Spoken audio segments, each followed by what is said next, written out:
Hello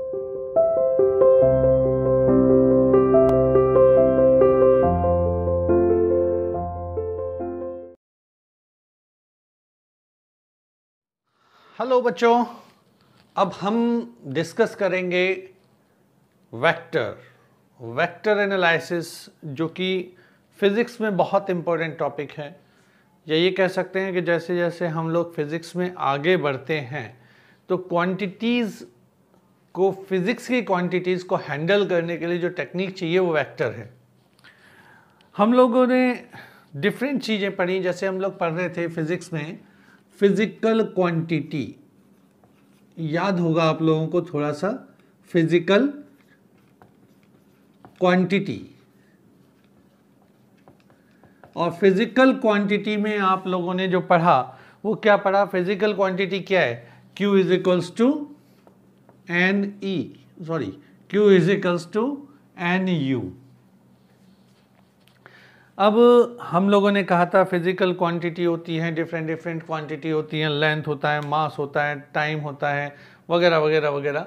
और हर quantity को measure करने का एक ही तरीका होता है, वो होता है एन और यू, यानी न्यूमेरिक वैल्यू और यूनिट। इसको मैंने क्या नाम दिया था? न्यूमेरिक वैल्यू, और इसको हम कह रहे थे यूनिट। थोड़ा सा याद दिलाता हूँ, पीछे का ज़्यादा दिन तो नहीं हुए, लेकिन फिर भी जैसे जैसे हम आगे चलते हैं पीछे का भूलते चले जाते हैं, तो थोड़ा सा हम पीछे का भी मैं याद दिला देता हूँ आपको कि हम लोगों ने क्या पढ़ा था।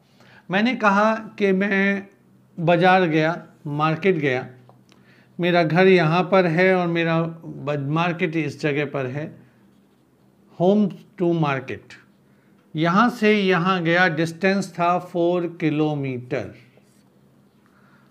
मैंने ये तो नहीं कहा 4, डिस्टेंस 4 नहीं था, 4 किलोमीटर था। मीन्स 4 अपने आप में सिर्फ और सिर्फ नंबर है। जब तक ये नहीं आता तब तक हमें नहीं पता चला कि हम डिस्टेंस मेज़र कर रहे हैं, और डिस्टेंस किस में मेज़र कर रहे हैं? किलोमीटर में।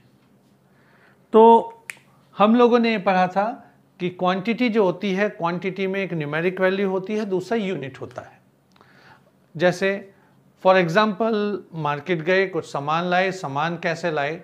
ऐसे कुछ इस तरह से सामान उठाया हमने मार्केट में जाके कि आधा किलो ये दाल, 2 kg या 1 kg ये शुगर, 1 kg डिफरेंट थिंग। तो हर एक के लिए हमने मास डिफाइन किया। मास कितना? 1 kg, 2 kg या हाफ kg, या मान लीजिए सब्जी मार्केट जाते हैं, वहाँ से 1 kg आलू, 2 kg, इस तरह से हमने डिफरेंट केजी में लेते हैं। हम ये नहीं कहते कि 1 दे दो या 2 दे दो। आप कभी जाके मार्केट में ये नहीं कहते भैया 1 आलू देना, 1 आलू में वो नंबर दे देगा आपको 1 दिस। क्वांटिटी कब होगी? क्वांटिटी मीन्स वो चीज़ कब हमारे पास आएगी? जब हम कहेंगे उसके न्यूमेरिक वैल्यू के साथ उसकी यूनिट आ जाएगी।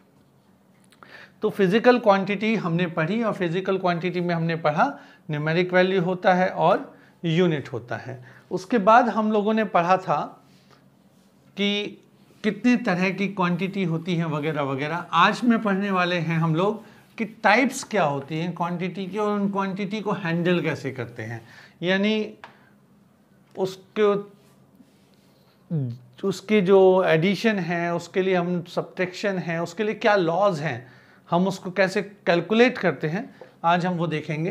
देखिए फिज़िक्स के अंदर नॉर्मली जो हम 11th के सिलेबस में पढ़ते हैं वहाँ 2 क्वांटिटीज़ होती हैं। वैसे 3 टेंसर के विषय में भी मैं आपको बताऊंगा। तो एक क्वांटिटी तो होती है स्केलर क्वांटिटी,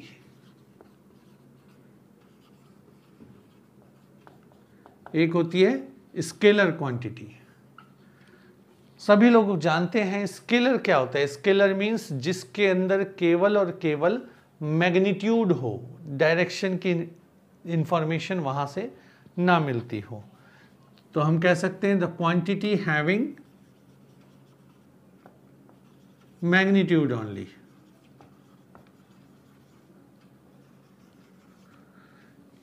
वो क्वांटिटीज जिनके अंदर केवल मैग्नीट्यूड होता है उन्हें हम कहते हैं स्केलर क्वांटिटी। अब ये स्केलर क्वांटिटी को ऐड कैसे करते हैं? तो सिंपल सी बात है, इनको ऐड करने के लिए हमें कुछ नहीं चाहिए। हम क्या करेंगे, मान लीजिए 2 kg मैंगो लिए प्लस 2 kg गुआवा लिया, तो कितना kg हमारे पास टोटल वेट हो गया, 4 kg। तो हमने क्या किया, हमने सिंपल एडिशन किया। यहाँ पर हमारे को ऐड करने के लिए डिफरेंट किसी चीज़ की जरूरत नहीं पड़ी। जो हम लोग अर्थमेटिक बचपन से लेके आज तक पढ़ते चले आ रहे हैं, हमने वही अर्थमेटिक लगा दिया, 2 kg plus 2 kg is equals to 4 kg।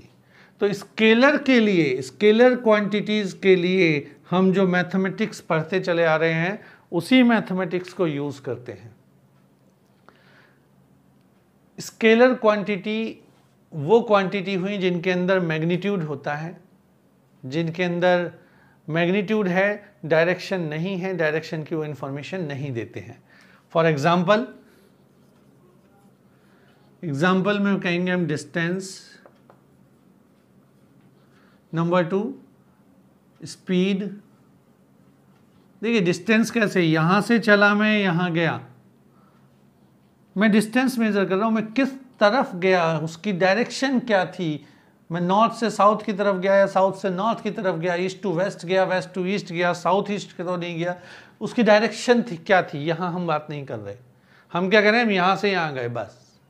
Means हम सिर्फ इतना कह रहे हैं कि ये डिस्टेंस यहाँ से यहाँ तक कितना में डिस्टेंस चले, तो डिस्टेंस क्या हो गया जी, स्केलर हो गया।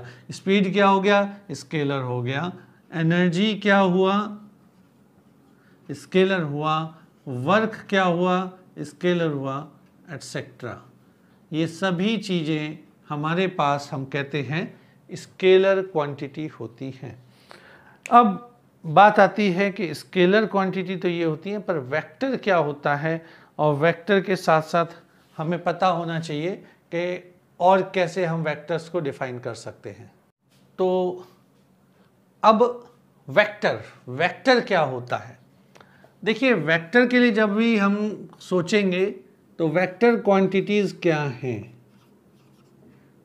क्या कहा मैंने, वेक्टर क्वांटिटी। तो सिंपल, अभी जैसे स्केलर के लिए क्या कहा था कि तो क्वांटिटी हैविंग ओनली मैग्नीट्यूड, तो यहां क्या होगा, quantity having magnitude and direction.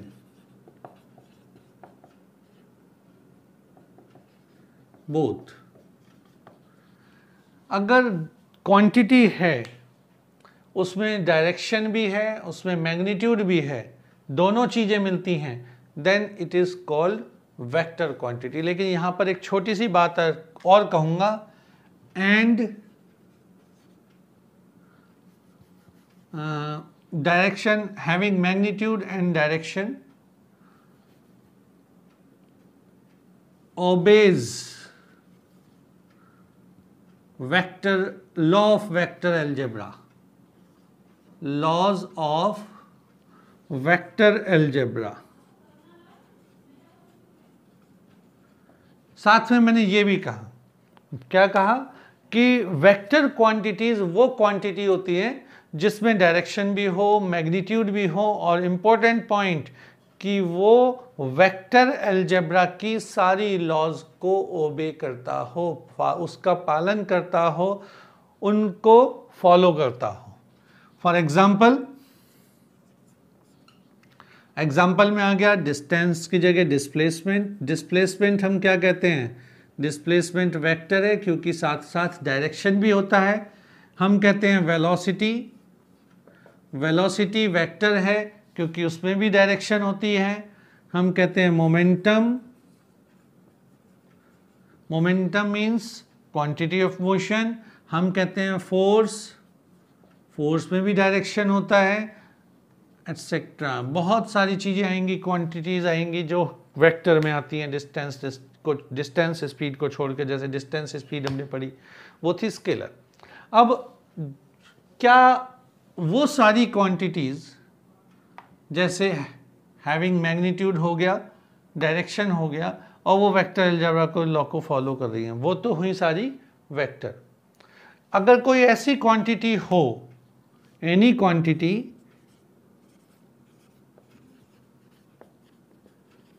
Having magnitude and direction. तो मेरा क्वेश्चन ये है कि अगर कोई ऐसी क्वांटिटीज हो जिसमें मैग्नीट्यूड भी हो, जिसमें डायरेक्शन भी हो, तो क्या वो वेक्टर होगा? क्या उसको हम वेक्टर की कैटेगरी में रखेंगे? तो आंसर है नो। क्यों? क्योंकि थर्ड पॉइंट और रखा, obeys laws of vector algebra. हमने थर्ड पॉइंट और रखा है यहां पर कि वो वेक्टर की सारी लॉज को पालन करता हो, उनको फॉलो करता हो, तो ही वो वेक्टर है। यहां पर मैं जैसे कह सकता हूं, आप लोगों ने सुना भी होगा इलेक्ट्रिक करंट। अगर इलेक्ट्रिक करंट की बात करूं मैं, तो इलेक्ट्रिक करंट क्या होता है? इलेक्ट्रिक करंट में डायरेक्शन भी है। फॉर एग्जांपल देखिए, इलेक्ट्रिक करंट ये है, इस सर्किट में ऐसे करके आ रहा है, यहाँ से आ रही है करंट, ऐसे करके आ रही है, एंड देन इधर जा रही है, इधर ऐसे। एक करंट यहाँ से आई 6 एम्पियर, एक करंट यहाँ से आ रही है 4 एम्पियर, और इधर जाएगी तो कितनी जाएगी आप बता सकते हैं? यहाँ जाएगी 10 एम्पियर। लेकिन अगर सेम कंडीशन में मैं बात करूँ फोर्स की, कि भाई एक फोर्स लग रहा है यहाँ पर 6 न्यूटन, दूसरा फोर्स लग रहा है यहाँ पर 8 न्यूटन, तो अब इन दोनों का रिजल्टेंट, जैसे यहाँ क्या था, एक करंट यहाँ से आई, एक करंट यहाँ से आई, इधर कौन सा जाता है? रिजल्टेंट ही तो जा रहा है। और ये रिजल्टेंट कितना हो गया? रिजल्टेंट हो गया डायरेक्टली 10 एम्पियर, यानी सम ऑफ दीज टू, 6 + 4। यहां पर लेकिन ऐसा नहीं कर सकते। यहां क्या होगा? इन दोनों का रिजल्टेंट होगा, यानी इफेक्ट जो आएगा वो यहां आएगा, और ये 10 न्यूटन नहीं होगा। इसके लिए हम वेक्टर एडिशन लॉ लगाएंगे। तो वो क्वांटिटीज वेक्टर हैं जो वेक्टर की लॉज को फॉलो करती हैं। करंट वेक्टर की लॉ को फॉलो नहीं करता, although it have direction and magnitude, जबकि इसके पास डायरेक्शन भी है, मैग्नीट्यूड भी है, लेकिन ये वेक्टर की एडिशन लॉ को फॉलो नहीं कर रहा है, इसलिए हम कहते हैं करंट इज नॉट वेक्टर। खैर, वेक्टर के लिए मैंने आपको बताया कि वेक्टर क्या है। वेक्टर है वो क्वांटिटीज जो इनमें मैग्नीट्यूड भी होता है और डायरेक्शन भी होता है, साथ के साथ वो वेक्टर एडिशन लॉ को ऑबे करती है। अब इसको रिप्रेजेंट कैसे करते हैं? तो रिप्रेजेंट करने के लिए हम लोग लेते हैं एक इस तरह से एरो। ये जो एरो है ये रिप्रेजेंट करता है वेक्टर को। इस वेक्टर की, इस एरो की जो लेंथ है, लेंथ ऑफ एरो, ये तो शो करती है मैग्नीट्यूड को। ये जो यहां से यहां तक की लेंथ है ये तो शो कर रही है मैग्नीट्यूड को। और इसका जो हेड है, ये हेड क्या शो करता है? डायरेक्शन। तो वेक्टर का रिप्रेजेंटेशन हम किससे करते हैं? हम वेक्टर को रिप्रेजेंट करते हैं एक एरो से। जहां भी हम इनको दिखाएंगे, डायग्राम बनाएंगे, तो एक एरो बनाएंगे। एरो कैसे बनाकर उसको रिप्रेजेंट करेंगे, भाई ये एरो है, ये इधर जा रहा है तो इसकी डायरेक्शन ये हो गई, और ये एरो ने डायरेक्शन दिखा दी, और लेंथ जो दिखा रहा है वो मैग्नीट्यूड बता रहा है। तो नॉर्मली वेक्टर को हम हमेशा एरो से रिप्रेजेंट करते हैं। लेकिन वेक्टर को मतलब बुक्स में या हम कैसे पढ़ते हैं, तो अगर मान लीजिए मैं कहूँगा ए इज़ ए वेक्टर, तो या तो इसके ऊपर आपको ऐसे एरो लगा मिलेगा, या कुछ बुक्स में ए को बहुत बोल्ड बनाया हुआ होगा, यानी वेक्टर क्वांटिटीज़ को बोल्ड बना देते हैं, बोल्ड लेटर होगा। तो the vector quantities always represented by this way, या तो क्वांटिटी होगी उसके ऊपर एरो और बोल्ड। ये हमारा तरीका है वेक्टर क्वांटिटी को रिप्रेजेंट करने का, ये हमारा तरीका है वेक्टर को रिप्रेजेंट करने का। अब जैसे मैं वेक्टर के लिए चलता हूँ थोड़ा सा आगे कि हम वेक्टर को कैसे बनाते हैं, तो एक वेक्टर आप ड्रॉ करके देखते हैं। मैं कहता हूँ कि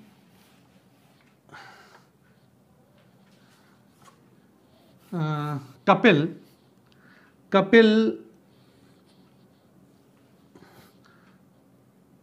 यहां से, ये हमारा ईस्ट वेस्ट नॉर्थ साउथ, तो ईस्ट से 30 डिग्री पर 10 किलोमीटर चला, तो वेक्टर रिप्रेजेंटेशन क्या हुआ, हमने ईस्ट डायरेक्शन से इधर चले 30 डिग्री और कहाँ वेस्ट, तो ये हुआ हमारा 10 किलोमीटर, तो मैग्नीट्यूड कितना हुआ 10 किलोमीटर, और इसकी डायरेक्शन क्या हुई 30 डिग्री नॉर्थ फ्रॉम ईस्ट, ये हमारी डायरेक्शन हो गई। तो this is a vector quantity. लेकिन इसमें कुछ चीज़ें सोचने वाली क्या है। पहली चीज, अगर एक वेक्टर यहां पर मैंने ऐसे बनाया, ये वेक्टर बन गया ए, अब इसको मैंने 360 डिग्री घुमा दिया,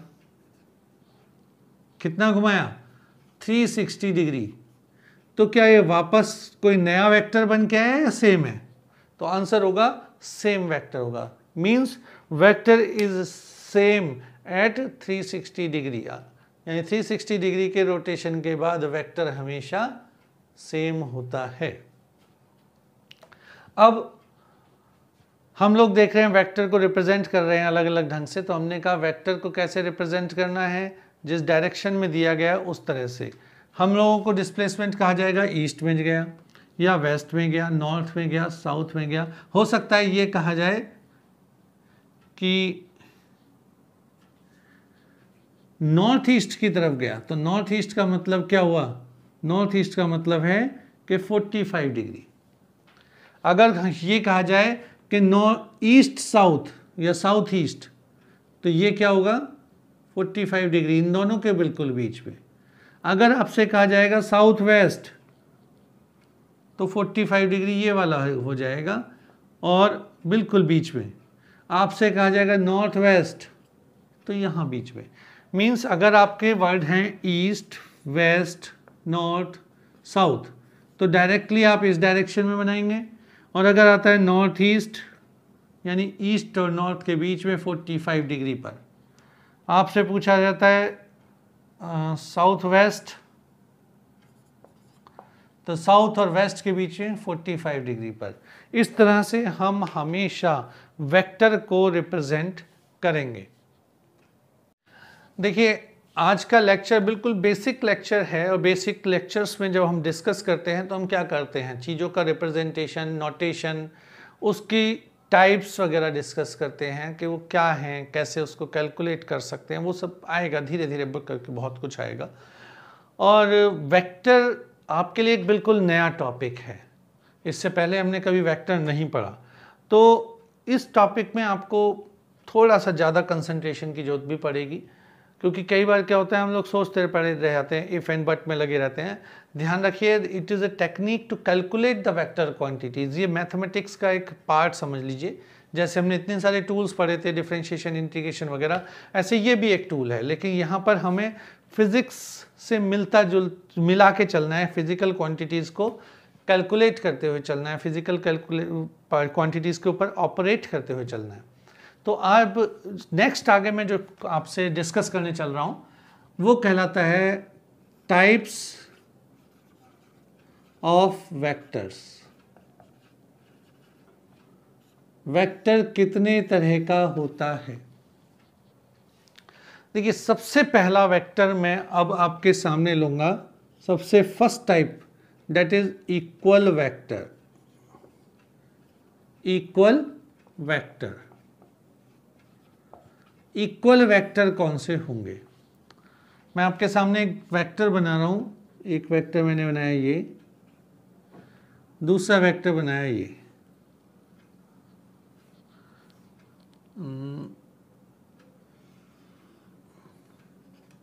ये वेक्टर है ए, ये वेक्टर है बी। दोनों इक्वल हैं। कैसे इक्वल हैं, देखो इनकी जो लेंथ है यहां से लेके यहां तक सेम है, और दोनों की डायरेक्शन भी सेम है, दोनों की एरो जो है वो सेम डायरेक्शन में है। तो हम कह सकते हैं इक्वल वेक्टर कौन से हुए, the vectors having same magnitude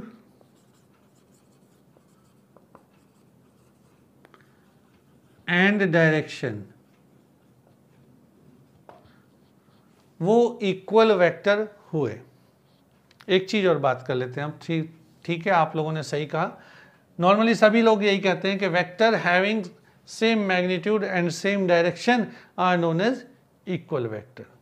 मैं दो वेक्टर क्वांटिटी ले रहा हूं। पहली वेक्टर क्वांटिटी मैंने लिया फोर्स, ये है फोर्स मेरा, और किधर लग रहा है, ये सेम डायरेक्शन में सेम मैग्नीट्यूड के साथ, मान लीजिए 6 न्यूटन।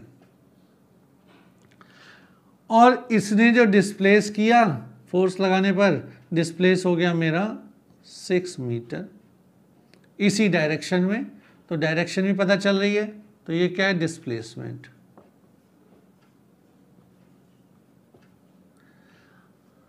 अब आप बताइए क्या ये दोनों वेक्टर सेम हैं, यानी दोनों वेक्टर इक्वल हैं? तो सिंपल सी बात है कि ये फोर्स वेक्टर है, ये डिस्प्लेसमेंट वेक्टर है। दोनों का मैग्नीट्यूड 6 भले ही लिखा है मैंने, दोनों का मैग्नीट्यूड इक्वल कर दिया, दोनों की डायरेक्शन सेम कर दी, पर यहाँ सबसे बड़ा डिफरेंस क्या हो गया, इसकी यूनिट न्यूटन है, इसकी यूनिट मीटर है। इसका मतलब ये दोनों वेक्टर्स इक्वल वेक्टर नहीं है, और अगर इक्वल वेक्टर नहीं है तो ये डेफिनेशन भी इक्वल वेक्टर की यहाँ तक पूरी नहीं है। अगर मैं कहता हूँ the vectors having same magnitude and same direction, तो ये यहाँ तक डेफिनेशन इसको सेटिस्फाई नहीं करती, इक्वल वेक्टर की डेफिनेशन को। साथ में क्या आना चाहिए, ऑल्सो हैव सेम यूनिट, तो वो इक्वल वेक्टर होगा। इक्वल वेक्टर कौन सा होगा, जिसमें मैग्नीट्यूड, जिसका डायरेक्शन और जिसकी यूनिट सेम हो, यानी वो क्वांटिटी भी सेम होनी चाहिए, तो हम दोनों वेक्टर्स को इक्वल वेक्टर कहेंगे। तो यहाँ पर ये दोनों वेक्टर, ये फोर्स है, डिस्प्लेसमेंट है, तो इक्वल नहीं है। ये कब इक्वल होते, तब इक्वल होते जब ये भी फोर्स होता और ये भी फोर्स होता, दोनों का 6 न्यूटन, तो ये वेक्टर इक्वल वेक्टर कहे जाते। ठीक है, अब मैं नेक्स्ट टाइप पे बात करूंगा। This is the first thing is equal vector.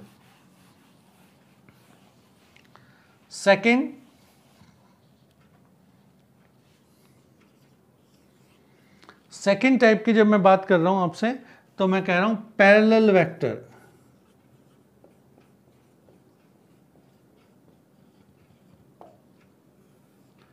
Parallel vector, अभी बात हो रही थी जैसे, देखिए वेक्टर्स में बड़ी अच्छी बात क्या होती है कि वेक्टर्स को अगर एक मैंने वेक्टर यहाँ बनाया ए और इसके साथ दूसरा वेक्टर यहाँ बनाता हूँ, तो ये लगभग सेम ही कहलाएंगे बी, अगर ये पैरेलल है। लेकिन अब पैरेलल वेक्टर की बात हो रही है, इक्वल की नहीं, तो मैंने इसका मैग्नीट्यूड थोड़ा सा बढ़ा दिया, then A and B are known as parallel vector. तो पैरेलल वेक्टर कौन से कहलाएंगे, जब ए और बी दोनों की डायरेक्शन सेम हो।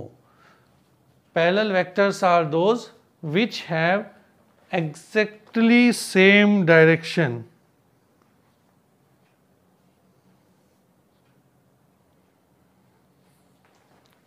मीन्स दोनों के बीच का जो एंगल होगा वो 0 हो। अगर एक वेक्टर मैंने ये बनाया ए, दूसरा वेक्टर ये बनाया बी, तो दोनों के बीच का एंगल कितना है, 0, then A and B are parallel. इसको इस तरह से भी लिख सकते हैं, इसको ये भी कह सकते हैं A and B are parallel. तो दो वेक्टर्स पैरेलल कब होंगे, जब अभी हमने पढ़ा पैरेलल वेक्टर्स, और अब बात कर रहे हैं हम एंटी पैरेलल की। तो एंटी पैरेलल का मतलब क्या है, एक वेक्टर है ये, दूसरा वेक्टर है बी। अगर ए वेक्टर और बी वेक्टर में इसकी डायरेक्शन हटा देता हूं तो आपको लग रहा है पैरेलल है, मींस एंटी और पैरेलल में दोनों में सिर्फ डायरेक्शन का डिफरेंस आएगा, बाकी देखने में तो पैरेलल लग रहे हैं। तो जब मैं इनकी डायरेक्शन को लेके आता हूं तो क्या देखा कि एक की डायरेक्शन इधर है, दूसरे की इधर, अपोजिट है दोनों की डायरेक्शन। अपोजिट का मतलब अगर दो वेक्टर्स के बीच का एंगल 180 डिग्री है, दो वेक्टर्स के बीच का एंगल 180 डिग्री है, then these two vectors are known as anti parallel. तो बात यहीं पर आज का हम फिनिश करेंगे। मैं रिकॉल कर रहा हूँ, थोड़ा सा आपको बता रहा हूँ कि हमने आज के उसमें टाइप्स में सिर्फ 3 टाइप्स अभी डिस्कस करे, equal, parallel and anti parallel. Equal में मैंने कहा कि 2 vectors are equal, whose magnitude is same, direction is same as well as unit is same। मैंने कहा पैरेलल वेक्टर्स, तो 2 वेक्टर पैरेलल होंगे जब उनके बीच का एंगल 0 होगा, और 2 vectors are anti parallel when the angle between these 2 vectors is 180 degree, यानी उनकी डायरेक्शन एक दूसरे के अपोजिट होगी। नेक्स्ट लेक्चर में हम लोग रिमेनिंग पार्ट्स डिस्कस करेंगे, और वेक्टर्स को आप भी थोड़ा सा ज़्यादा ध्यान से पढ़िएगा। खैर वैसे मज़ा आएगा क्योंकि नई चीज़ है और नई चीज़ सीखने का अलग ही मज़ा है। ध्यान से कीजिएगा। Okay, thank you.